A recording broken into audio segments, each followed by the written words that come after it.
আজকে আমাদের প্রথম ডেট, তাই তোমাকে এই ক্যাফেতে নিয়ে আসলাম। বুঝতেই পারছি, এখন কি বলবে? চলো বলো। আজকে 4 বছর হলো আমাদের রিলেশন। আমি ভাবছি এবার বিয়েটা করেই নেব, তুমি কি বলো? তুমি যা ভালো মনে করো তাই হবে, কারণ আমি তোমাকে অনেক ভালোবাসি। আর ছেলে হিসাবেও তুমি অতটা খারাপ না। তার মানে তুমি কি বলতে যাচ্ছ আমি খারাপ ছেলে?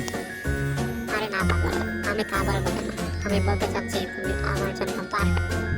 তাহলে তো হয়েই গেল। আমি আজকেই তোমার মা বাবার সাথে কথা বলবো। সেটা তোমার ইচ্ছা, তুমি যেদিন ইচ্ছে সেদিন বলো। তাহলে চলো আজকে উঠা যাক। তাছাড়া আজকে আমার হাতে অত সময় নেই। ঠিক আছে, চলো আজকে তাহলে উঠি, সামনে আরেকদিন দেখা হবে।